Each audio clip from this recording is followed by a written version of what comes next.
the divine.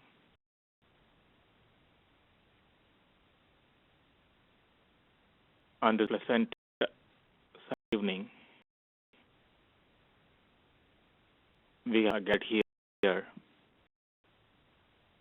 respectful satsang to discuss spirituality. Spirituality that is closer to the universal spirit that aligns us in spirit with nature, spirituality that inspires us. And when you think about spirituality, spirituality is not possible without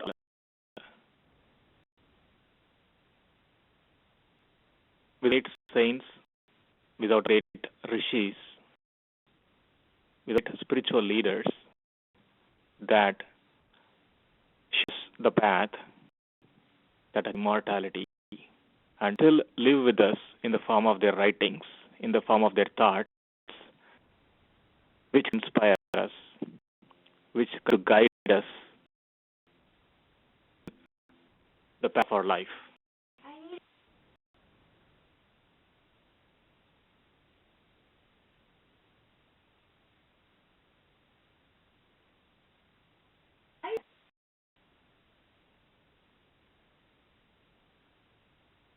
So,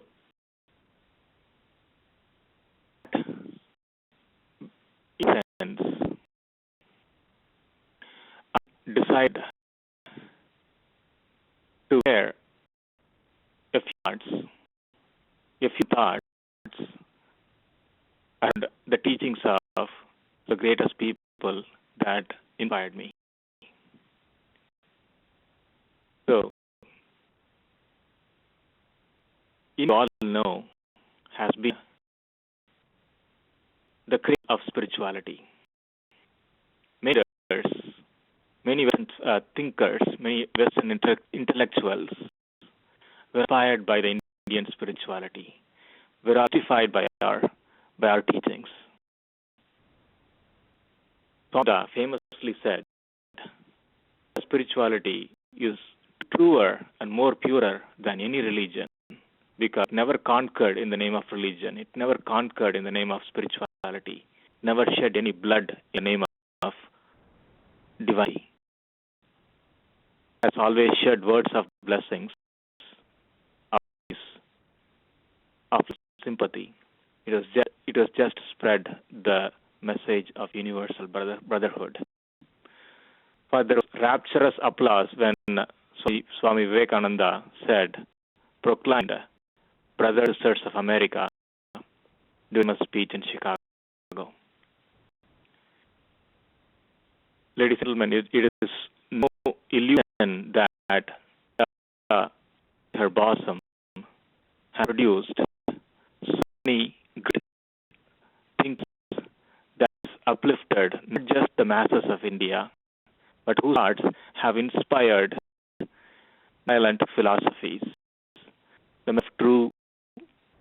message of true non-duality among the intellectuals of this world.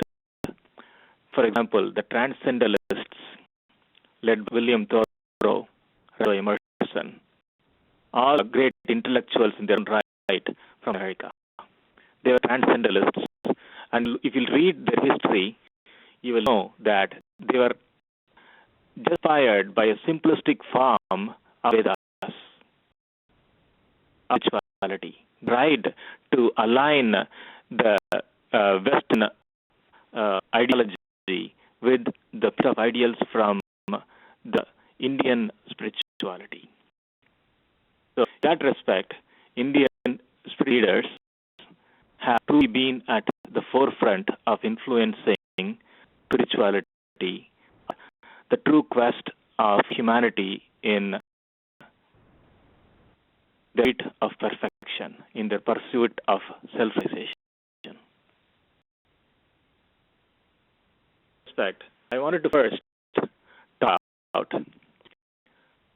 Vallalaar.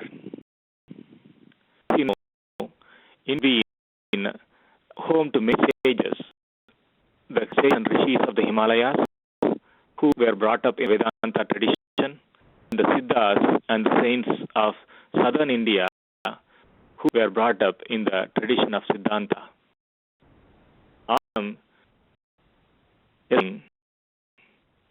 Truest ideas of non-duality or Advaita, as it was famously called across the world. There were Siddhas who we all know, many saints who we all know, saints as Adi Shankara, such as Thiruvalluvar, saints such as Tirumular, saints such as Tayumanavar, all great saints who have sowed the seeds far ahead of their time, whose ideals were far ahead of their time, probably thousands of years ahead of their time, continue to be a guiding light for one generation. And along the lineage came Thiruvarkasha Vallalar. He lived in 60s and 70s. And the inspiration of our Guru Sri Vethathiri Maharshi. One of the main that he preached was overcome, as he called, and compassion on living beings as a discipline. He famously espoused that the goal of humans is self-realization. He said the life is short. The life is short. Start right away and progress towards self-realization. And one of the best ways of understanding divinity, he said, is to show compassion, is to be able to spontaneously show compassion. When you start showing compassion, when you start living your life by showing compassion to other living beings, he said, love and knowledge manifest effortlessly, manifest spontaneously. Awareness of mind has compassion in it, he said. Knowledge comes effortlessly, for it can tap effortlessly into the universal truth, in universal superconscious state of mind.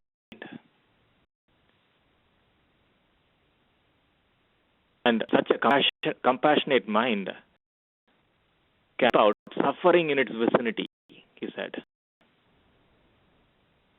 Mind, in its state of non-dual awareness, can identify and naturally wipe out suffering, he said. Because dual awareness, it's you effortless awareness to understand that you mind is the same as everyone. Everyone is a manifestation of the same divinity. Okay, so through compassion, he said, can be alleviated in this world. So for that, he always back the purest ideology of Siddhanta, which is for you to brighten your intelligence, for you to fill your mind with compassion that is effortless. He said, your mind has to lighten. You have to wipe out the thick glass of your mind clean and make it light. In one of the songs, he says, Vaidu Mailada Kandeen, Mayachudadi, Tultu Aginen Mandradi, Vallalai Kandenadi. So, what the song means is that he sees everything in the non-dual state of awareness. He saw a peacock in the sky and it became a cuckoo bird. And with that, and he fought against the motions of his own mind and brought it to a state of peace, then he's able to see God. That is the meaning of that poem. And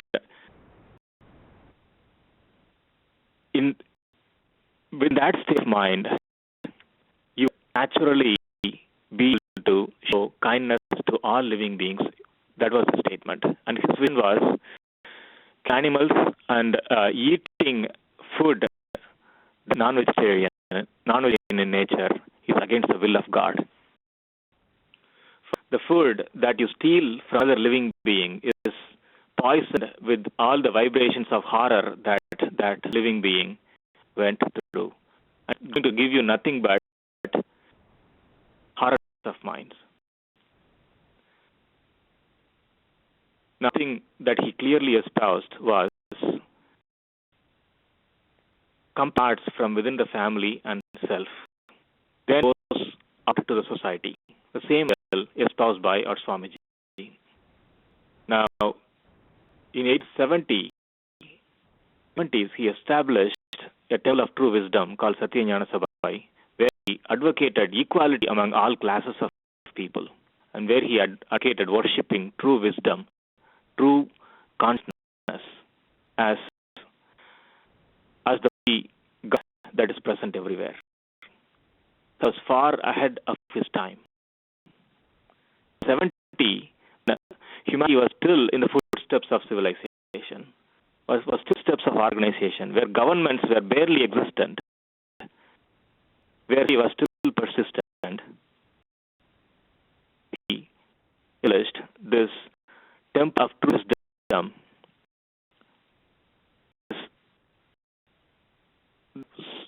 so relevant to modern generations and will continue to be relevant for eons ahead. Such forethought. When he spoke about God, he spoke of the same absolute space pervading everywhere. One of them was, வெளியில் வளர் தீண்டாத தெய்வம் சபையில் விளங்குகின்ற தெய்வமதே தெய்வம். The space doesn't you, but divine is present in space. God is present in that space, everything and everywhere. And inside life and energy, the same consciousness, the same divinity isn't there a space as well. That trueness as well. That of that poem. His was all should live in happiness. And he sowed the seeds of this true eternal religion, true way of practicing spirituality on the foundation of non-duality or Advaita, which was carried forward by Swami Vivekananda. Swami Vivekananda was a Vedanta teacher. His vision was to raise awareness about the waste spirituality, where Advaita is and simple for everyone. So the caste-based, the inequalities among the humans, the difference between the wealthy, the rich, and the pariah, the poor, are shared in this light of wisdom that is present everywhere without any discrimination. The abstract Advaita, social, should be so simple, so it continues to appeal to the intellectuals and the scientists, but also at the same time be simple enough for even a child to grasp it. That was vision, so that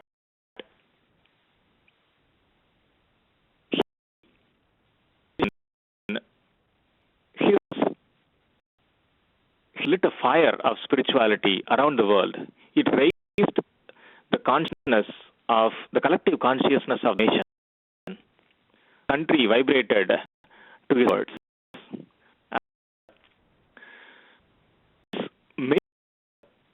Message to the success was to become strong by tapping into the roots of our spirituality. He said, don't believe anything that doesn't appeal to your common sense, that appeal to your intellect. Anything that makes you weak, anything that makes you strong, intellectually and spiritually, that is the truth. he advocated against the purity of the message that religion and spirituality took forward to the masses. Hence, he was a mouthpiece.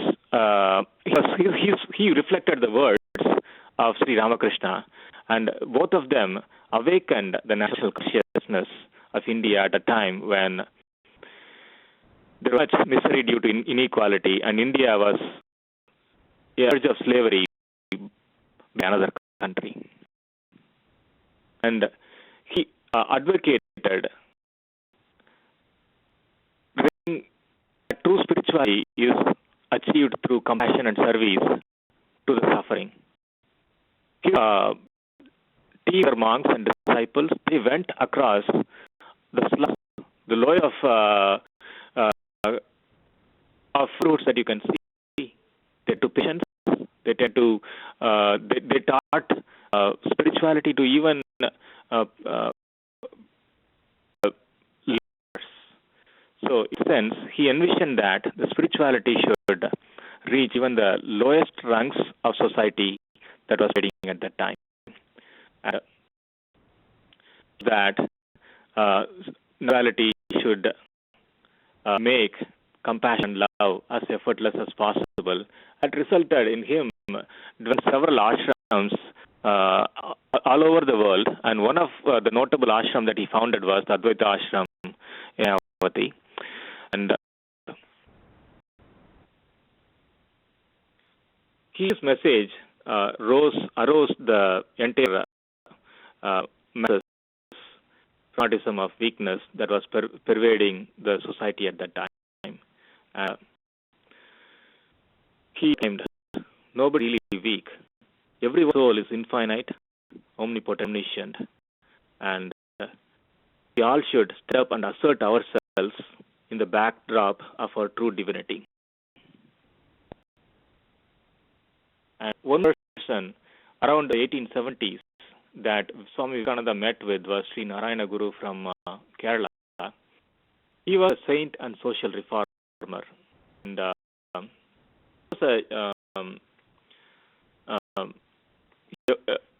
he was an expert in terms of in the knowledge of Vedas, and he taught it to all classes of people, irrespective of their background.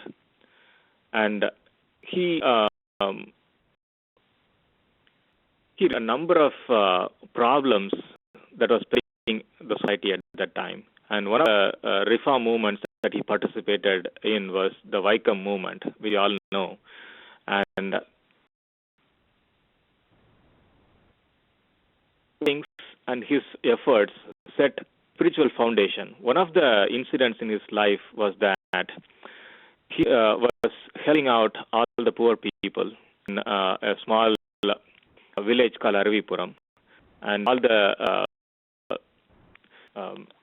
poor people that came to him for healing or for learning spirituality, they all felt the need for a temple, and instructed the people. It was 1888, and in fact, and instructed the people to gather for the establishment of a temple.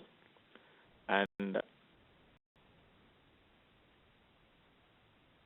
meditating throughout midnight, and in the morning he just walked into a river, and he came holding the idol of Shiva, and he stood beneath the canopy that was put through, and all people of the village gathered around in silence and praying. He was lost in meditation for 3 hours, tears flowing down his cheeks. Finally, at 3 o'clock in the morning, he installed on the pedestal. He in the temple, he wrote, dividing walls of caste are hatred of rival faith. We all here in brotherhood. This is the temple. The temple built there, and ashram that he established, he called the ashram as well, dedicated to the principle of universal brotherhood. And because of his efforts, several strides made in the progress of the lowest rungs of society in terms of spirituality. He made that spirituality was accessible to the common man. Along the lines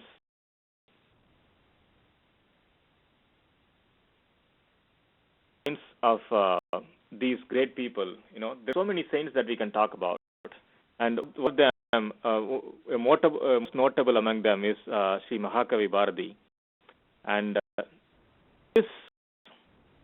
his poems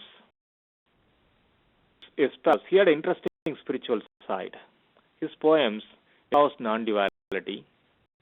He spoke against divine walls of caste, and it's for equality. Some poems, if you see it, there are interesting facets of his poems.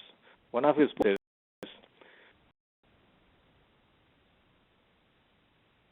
is நடப்பதுவே பரப்பதுவே நீங்களெல்லாம் சொற்பனம் தானோ பரமயக்கங்களோ கற்பு கேட்பதுவே கருதுவதே நீங்களெல்லாம் அற்ப மாயைகளோ உம்முள் ஆழ்ந்த பொருள் இல்லையோ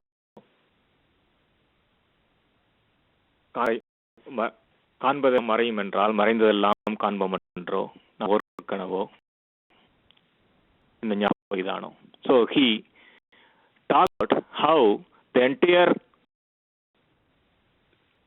we see around us is made of things that are non-permanent, about an illusion, about life is just happening, and when we do that, then we understand the true necessity of use of our life. And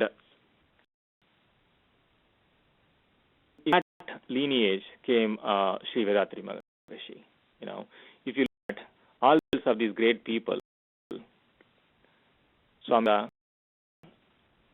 and Narayana Guru, all of them, their main goal was to make sure that duality was made available to this form of spirituality was made available to everyone, was made available through effortless learning, and beams came in the form of our Guru Sri Vethathiri Maharishi, and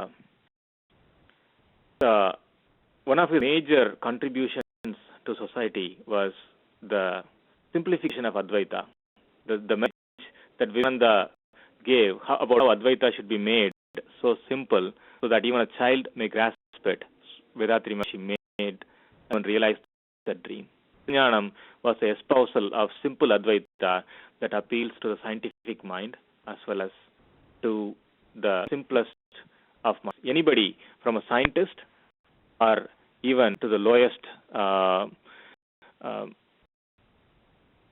can understand that and truly be able to grasp what true divinity is. Such was his contribution to society. And as followers of spirituality, as practitioners of spirituality, our duty is to be leaders in our own respect, leaders in our family, leaders in our society, where we take the path of service and spread true wisdom and true knowledge, starting from self to family and society. So we may be able to become a pillar of perfection overnight, but we are sowing the seeds in the world for making the world a better place to live for our children. So in fact, we have a responsibility to fulfill, and let us take this opportunity to reaffirm that responsibility within our minds and solve to meet our awareness levels and follow the path of service and espouse purity in thought, word, and deed along the lines of these great people. May they enjoy prosperity, happiness, and peace. Be blessed by the divine.